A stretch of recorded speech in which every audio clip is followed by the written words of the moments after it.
In recent years, many of us have delved into our family histories, learning more about those who came before us. But few stories are as compelling as that of Yetawesale and her great-grandfather. His country knew him as royalty, thought to be a descendant of King Solomon. His worshippers, including reggae legend Bob Marley, knew him as a Messiah, and the world knew him as Haile Selassie, ruler of Ethiopia, the last in a 3,000-year-old dynasty. The new documentary, Grandpa Was an Emperor, is all about her journey of discovery and coming to terms with both a privileged and very painful past. I was thrilled to be a New Yorker. I'm a New Yorker. But your heart?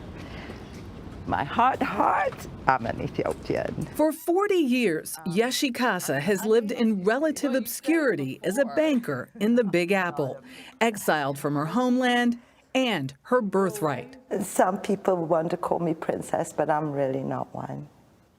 But your grandpa? My grandfather was an emperor, yes.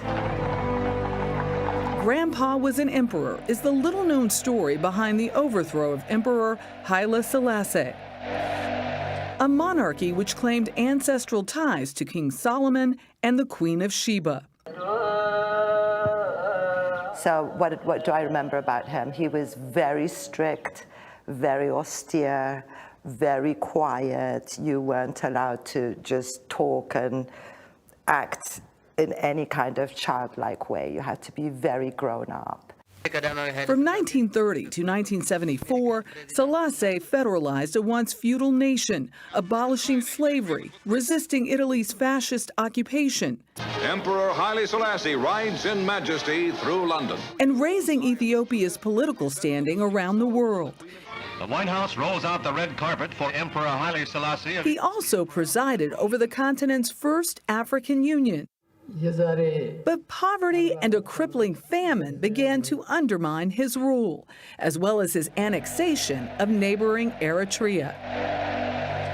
This is the last picture taken before our lives went straight to hell. This film answers a lifetime of questions. This was the hardest one ever because of all these stories. Filmmaker Constance Marks, director of Sundance Award winner Being Elmo, befriended Casa while the two volunteered at a homeless shelter. She told me her family's story. And she said, we're thinking about either writing a book or making a film. And I said, do you know what I do? And she said, no. And I said, I'm a documentary filmmaker. Casa's story begins in 1973, when at 11, she and her sister were sent abroad to boarding school. I was a badly behaved child, so...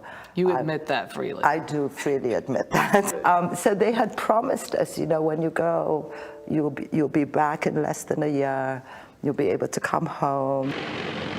But in September 1974, a Marxist-Leninist junta called the DER seized the nation. My father called and he said, don't come back to Ethiopia, go to Switzerland. When the revolution first started, you know, they kept saying it's going to be a bloodless revolution. They promised, you know, land for the farmers and economic reforms and political reforms and social reforms. Instead, it became a bloodbath, first with the execution of 60 men. Then with the Red Terror, which claimed hundreds of thousands of lives, including that of her father, and on August 27, 1975, Haile Selassie himself. Later on, we discovered that he was murdered. Yeah, he was murdered. I mean, he used to be an emperor, you know? What do you think the perception of your great-grandfather was versus the reality? I think there was a perception that he was all-powerful, and I think that's where people make a mistake about Grandpa. You know, he abolished slavery, he federalized the system, and he had massive opposition in doing that from these incredibly powerful aristocratic families that had as much power as him. But it's the survivors that the film seeks to hail. My mom had resisted making any kind of film or talking about what had happened. I was upset that people did not know what they'd done to my family and to the women, the imperial women. 11 women in her family were held captive for 15 years. Was it worth it being born who we are? Absolutely not. Not for me. I sort of fell in love with the fervor by which Yeshe was telling her story. I call her Auntie Yeshe. Tony Award-winning actress Cynthia Erivo is executive producer. Auntie Yeshe was just telling this really vulnerable story, no holds barred. We don't get to do that very often, and I just, it's a huge, huge life that was lived and is still being lived, and I just felt immediately like people had to see it. I don't want to spoil it. Right. I don't want to spoil it, but there are moments there. The Bob Marley moment. He was a good person and he took care of me. The pioneering reggae superstar followed the Rastafarian movement, which regarded Selassie as a modern-day messiah. Marley helped rescue Kasa's younger sisters. Bob was the first person to say to me, like, do you actually know who your grandfather is, what he means to people, what he means to the West? What was he to you? He was somebody that I loved very much. Kasa hopes telling this story will set the record straight, the good and the bad on all sides.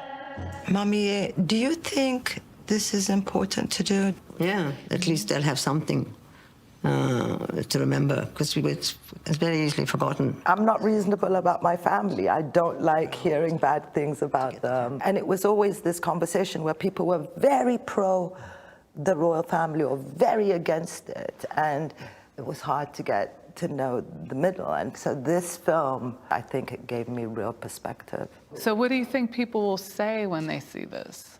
You know, I think this film is about women. You know, the ladies in London who helped the princesses who were in prison, the people who helped rescue my siblings. Like, this film is about women. So I hope that that's what people see. And this film, which it's still, they're still searching for a distribution deal. There's so many layers to it. I mean, one of the layers, she goes back to a bookstore in Addis Ababa and she can't find any information about her great-grandfather. So it's as if the government sought to erase his whole memory.